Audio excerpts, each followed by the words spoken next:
What if the most powerful currency on Earth could be destroyed, not by a financial crash, but by a strip of water, 33 kilometers wide, so narrow you could almost see the other side?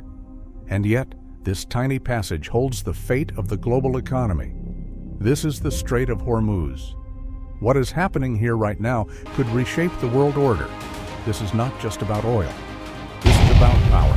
1 out of every 5 barrels of oil the world consumes passes through a single waterway between Iran and Oman. 20%. Every day. Millions of barrels squeezing through a gap barely wider than a city highway. When this strait is open, the global economy runs. When it tightens, the world suffocates. Right now, reports suggest passage has been severely restricted. Oil prices are surging, markets are shaking, supply chains across every continent are buckling. But here's where it gets interesting. The real story isn't about the oil.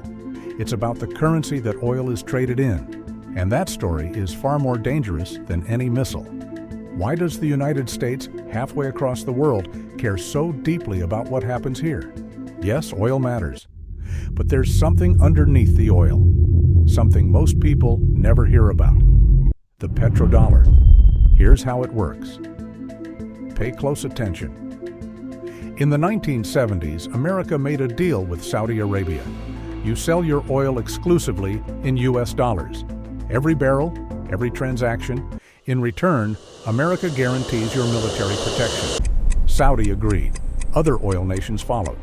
The entire global oil market locked itself into the dollar. Now every country on Earth that wants to buy oil must first get American dollars. This created permanent, unstoppable demand for the dollar worldwide. It's why America can print trillions, run massive deficits, and still dominate global finance. Not because of its military, not because of Silicon Valley, because of this one invisible system. For over 50 years, it has been untouchable. This is where things take a turn. A CNN report, citing an unnamed senior Iranian official, suggested that Iran may be considering allowing a limited number of oil tankers through the Strait of Hormuz, but only if the cargo is traded in Chinese yuan, not dollars. Now let me be clear, Iran has not officially confirmed this. No press conference, no formal policy. The original report used words like considering and may allow. Social media amplified it far beyond what the source actually said, and experts have noted that enforcing such a condition would be extremely difficult. But even as an unconfirmed signal, the implications are staggering. If Iran, sitting directly on the world's most critical oil choke point, begins filtering trade by currency, it tells every watching nation that the dollar's grip on global energy is not permanent. It can be challenged. China is Iran's largest oil buyer. Reports suggest millions of barrels continue to be purchased in yuan even during the current conflict. The BRICS alliance has been openly exploring dollar alternatives for years. But here's where it gets chilling. Iran is not the first country to challenge this system. Others tried before. Their stories did not end well. Year 2000. Saddam Hussein announces Iraq will sell oil in euros instead of dollars, a direct challenge to the petrodollar.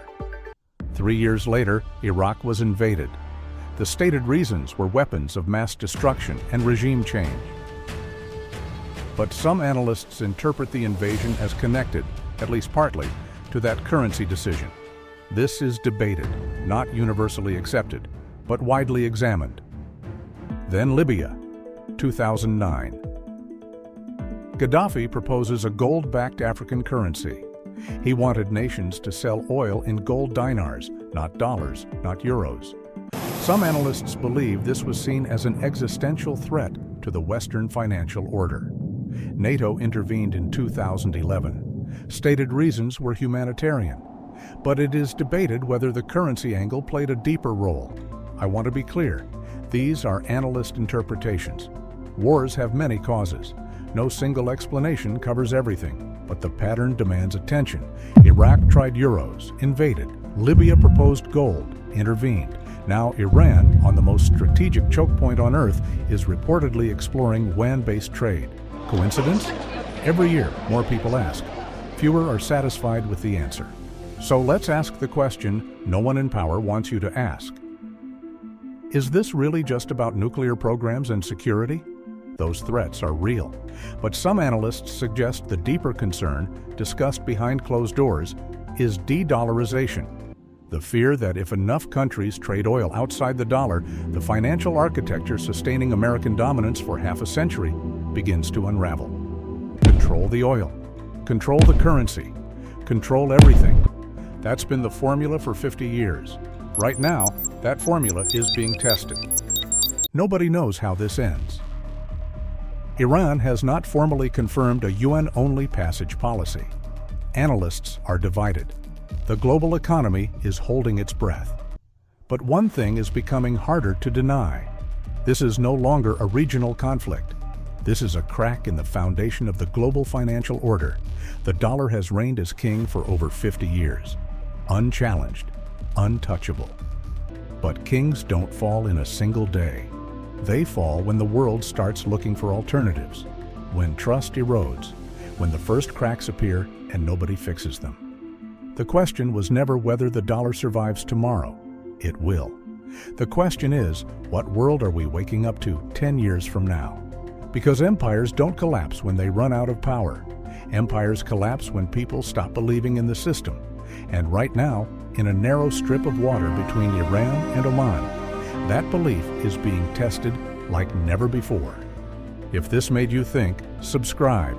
Share it with someone who needs to see past the headlines. And tell me in the comments, can the petrodollar survive what's coming? The game is changing. Now you know why.